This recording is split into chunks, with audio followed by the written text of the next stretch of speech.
I will call on His Excellency, the youthful governor, the revolutionary governor, the former governor. He came in and he just turned Niger State upside down. And you can see, he broke every foundation and began to rebuild. And so obviously we'll need more years to be able to finish what he has begun. So we dare say you should get those years. Your Excellency, the floor is yours. Thank you, sir. Your Excellencies, distinguished ladies and gentlemen, I thought I was going to be given some moment to take some coffee. But to catch my breath. But now I've been asked to come on the stage. You know, while growing up, we didn't know the difference between right and opportunity. Everything was a right. Privileges were taken for granted. Some of us here, and most of us, who are Nigerians, either in diaspora or back home, took from Nigeria. We went to general hospitals, public health services for free. We went to local government education authorities for free. We went to federal government colleges and government colleges for free. We went to universities for free. And at a point in time, there was an arrested development. What happened? So it is time for diaspora to own Nigeria. I want to specially recognize my sister, my colleague, Honorable Abike Dabiri. She's been outstanding in making sure this community of diasporans are heard globally.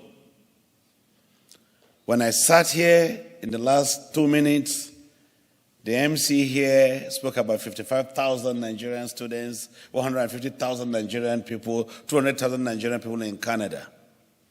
These are numbers. What are your rights? What are your benefits? I have a long speech here, but I don't want to talk to this document. I want to talk to my faith, to my mind, to my conscience. The reason why I traveled thousands of miles to come here in Canada, Toronto, and to be here in this conference hall to talk to you people is because I want us to have a conversation. What is Nigeria? You know, when I became a governor of Niger State, a Chinese man came to me and said to me, Governor Mohammed, what is the problem with Nigeria? So, innocently, I said corruption. He said, no. He said, there's corruption in Canada. There's corruption in the United States of America. There's corruption in Russia and China. Corruption is everywhere. So I said, what is the problem? What do you think is the problem? He said, patriotism. That we don't love Nigeria. We are so divided, mediocrity, ethnicity, on little things that are trivial. So I want to speak to your conscience. How patriotic are we as Nigerians?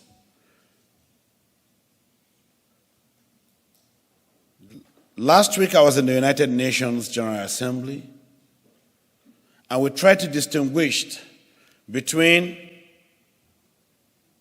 foreign direct investment and diaspora investment.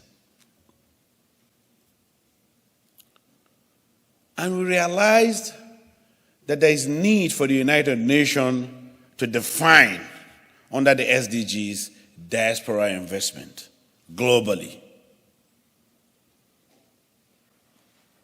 And in Africa, in trillions of dollars. But we don't feel it, no impact.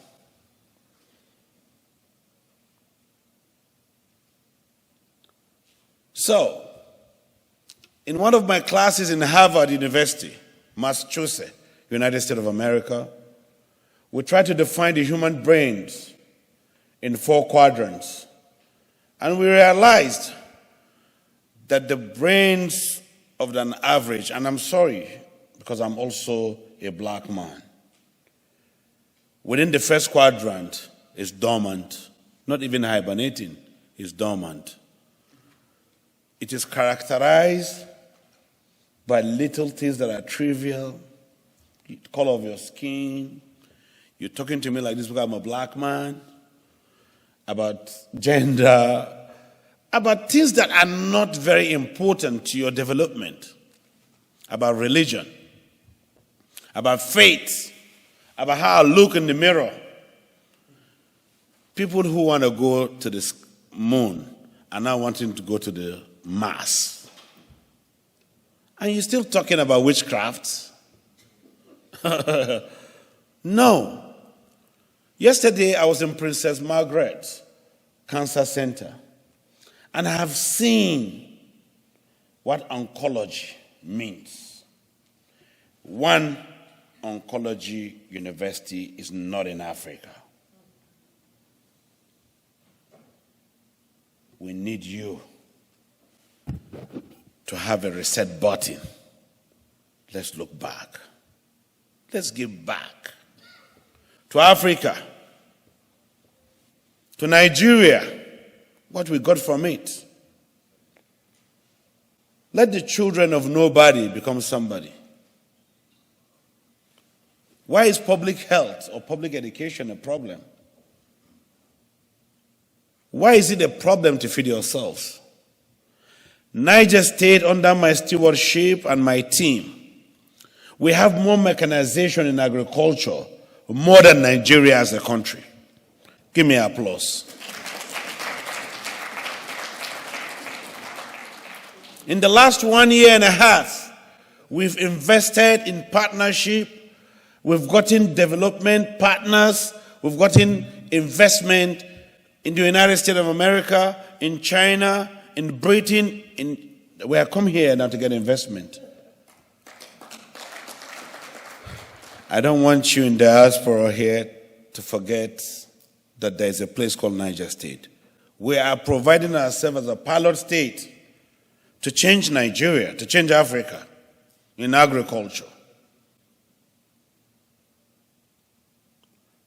We have 76,000 square kilometers of arable land. We have bodies of water, 4 hydropower dams, 92 other dams. We have no reason to be poor. We have deposits of gold, alluvial gold on the street. After heavy rain, you pick gold. Lithium. The world is transitioning into electric vehicles, clean energy. We are having so much deposit of this issue. What is the problem? Let us attract investment globally to develop these potentials. In my open market alone, I sell an average of 1 million cattle every week. If I take 10,000 naira per cattle times 1 million is 1 billion naira times 4 billion. So to develop feedlots, abattoirs, and look for market globally where beef is needed. Any investment you bring in here, you can recoup. The cash flow is very clear. You don't need nobody to tell you. You don't need a prophet.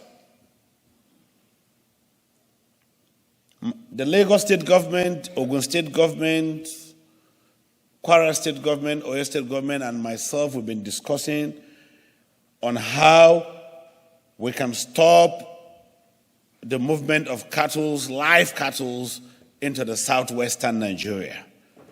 To have a butchery, an abattoir, where frozen meat can be taken in a more civilized, cultured, and you're sure of what you're eating, to the southwestern Nigeria. That is a big market. And you know, in the livestock value chain, it's not just meat that is there. You have the tribes, you have the blood, you have the bones, you have the hooves, you have the skins. This is a big industry. So the opportunities are there.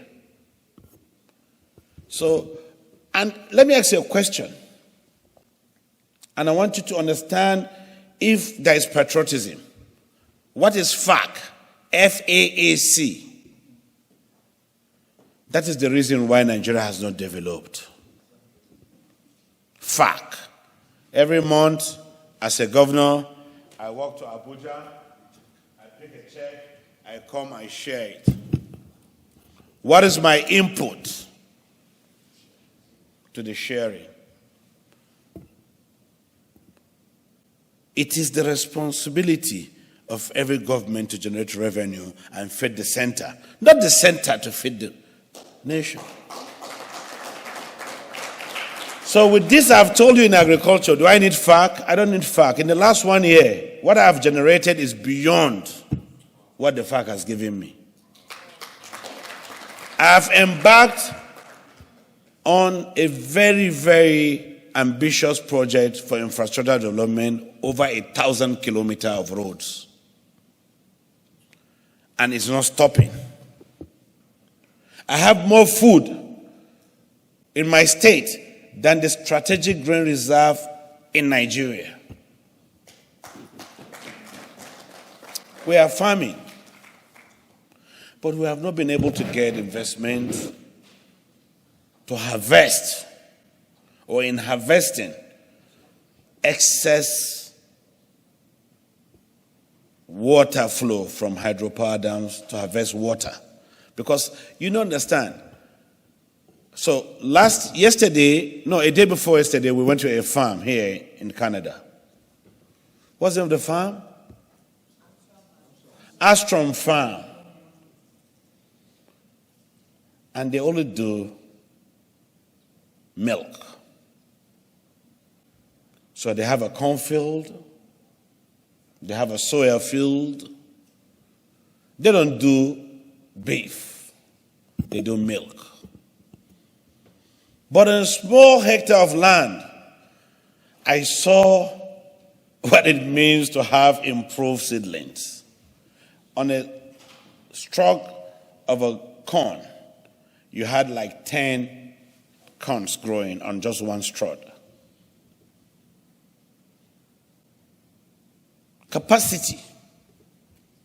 So people are overclouded in myopia, thinking it is not going to work. We are going to make it work. I need you in diaspora to make Niger State a sample state for Nigeria and Africa at large. In agriculture, I have hydrocarbon. I have huge deposit of gas. I don't want to be distracted. I want to feed Nigeria, I want to feed the world. You're shouting about unemployment. In the Bola Ahmed Tinubu Airport, CT free zone. We're so ambitious to build the biggest greenhouses in Africa. And we're starting with a pilot scheme of 10,000 greenhouses. Hydroponics. It means I can crop all year round. 200,000 metric tons of silos storage. 150,000 metric tons of storage, cold storage, on a beautiful airport scheme. It means I can ship cold meat, beef, to Canada, if you so need. It means in my strategic grain reserve, I can supply you soya beans. The Chinese government has put down $650 million to support the agro zone, special agro processing zones, because they need it. So we're here not for the fun. We're here to talk to you, to talk to our conscience. What is the problem with all this capacity, with all the human capital? 200,000 very important, influential black people from Nigeria influencing the Canadian economy. What is your link? The umbilical cord is not cut. Don't cut it off. Look home. So I'm here, by the grace of God and my lovely sister, to speak to our conscience on the reason why Nigeria must work again. It's not going to work under the current arrangement. It must work under an arrangement that is acceptable to everybody. Don't give me corn. Show me how to plant it, and I'll feed myself. Ladies and gentlemen, I love to talk. My stewardship into politics was in the banking sector. I grew through the ranks to the management level. I grew tall, clean. And I ventured because of the CSR, corporate social responsibility. My people decided to say, Bago, it's you we want to represent us in the House of Representatives. I turned it down. Vox Populi, Vox Dei. So the voice of the people is the voice of God. They made sure I was in the House of Representatives. CPC, unpopular party, unknown party, Buhari's party. So we built CPC and brought Buhari to CPC. Yeah? So I was in the House of Representatives for 12 years consecutively. In this constituency I represented, nobody had ever gotten a second mandate. I got it 3 times. Clap for me.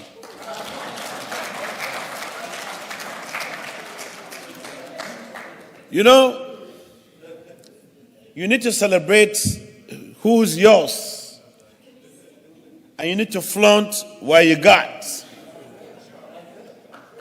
So if you have it, flaunt it. And from nowhere, people said, no, you've done so well. We want you to be the governor of Niger State. Somebody will say, hell no. Yes. Hell yes. The people stood against all odds. I didn't have the party. I didn't have the government. I didn't have the resources. But people decided and made it happen. Clap for the people, please. So people tell me, where do you drive this aspiration from? Where do you get your energy from? Why are you so desirous of bringing this change? I said, because the people have given me trust. Trust. I cannot betray the trust. When I came here to Toronto, this is my first time here in Canada. I saw Rogers Foundation, Rogers Hospital, Rogers this. And I said, who is this Rogers? And they said, a long time ago, somebody came and carved his name in gold. I want to carve my name in gold. So I'm not here for hanky-panky. I'm here for business.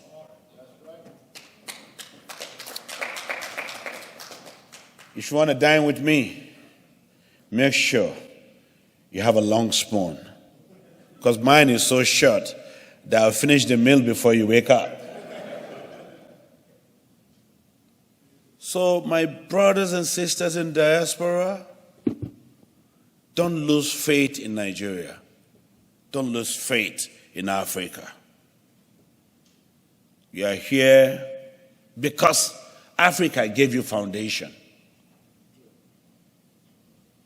Some of us here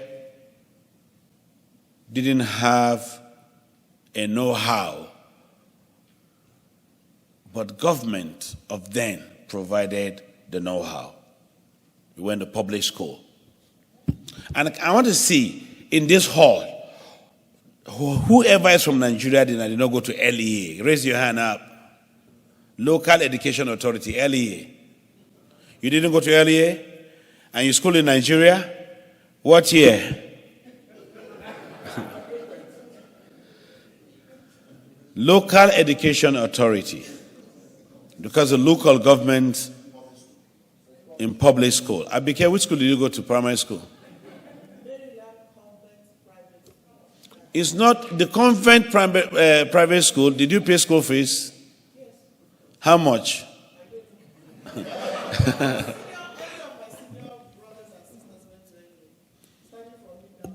Let me tell you, Abike, local government education authority subsidize your education.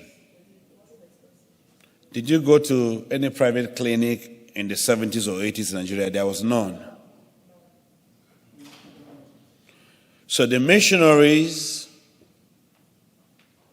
the Britons, gave you a foundation that was supposed to stand tall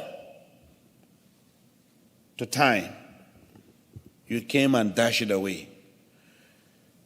Backward integration. We need to go back to the basics. Let the child of nobody become somebody. How do you do that? Fair play. Give people opportunities. A day before yesterday, at the All Saints University of Medicine, they decided to put a token of $1 million for scholarship for Niger State students to come and read medicine. Can you please clap your hands for that? So what we did, because we don't want handout, we matched the fund with another $1 million. So we bring our students and we determine, because you're not giving us scholarship, you can't tell us what to do, we'll dictate the tone, because we play the piper. So we match the funds. And to every other institution here, because we want to ship out 1 million Nigerians globally to read sciences, medicine, nursing, astronomy, ecology, because we understand the effects of global warming. Before I came here, we had a lot of disasters, natural disasters that can be prevented. Flood, global warming. So in the United Nations, and ask them, are we talking about mitigation or conservation? We don't have issues in Africa on mitigation or conservation. But we should be the focus.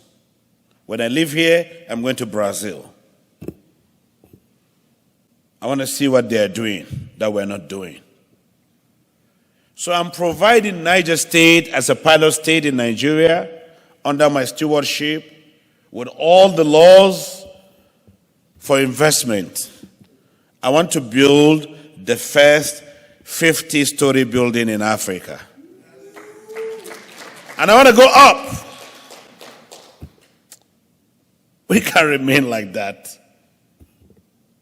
So in one of my classes in Cambridge University in London, the professor was talking to us about lifting the lead. So if you have a house that's low as this, I bet you no child of yours is going to grow beyond this. So when you lift the lead and you have the horizon, I can tell you can touch the ceiling.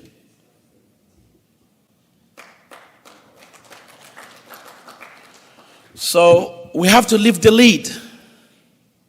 The challenges of power, energy, is because we have remained building bungalows. Highest we go, one level up. How do you want to talk about power? How do you talk about water? Go up. Build skyscrapers. And you start to think of how you pump water up there. How you're going to do drainages. How you're going to do sanitation. Look, it's not rocket science. You just come here to Canada and say, how did you make it? How were you able to build Toronto downtown? You see our airports, the amounts of monies we spend to build airport cannot build the real airport. If we really want to build the airport, we'll build the airport. Nepotism, ethnicity, regionalism is not the way out. But I want to give you an example in diaspora. And I'm calling on all of you. I'm the guinea pig. Use Niger State for your experiments. Thank you and good afternoon.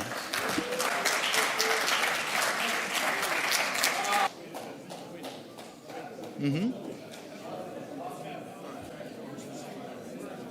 Okay. Okay. All right.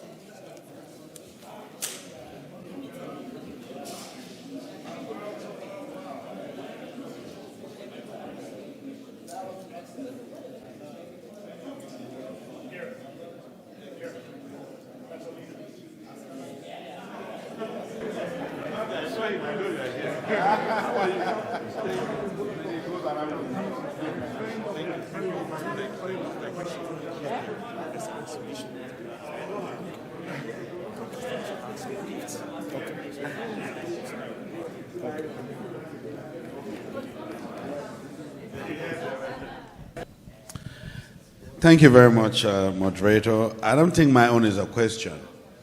It's just an insight.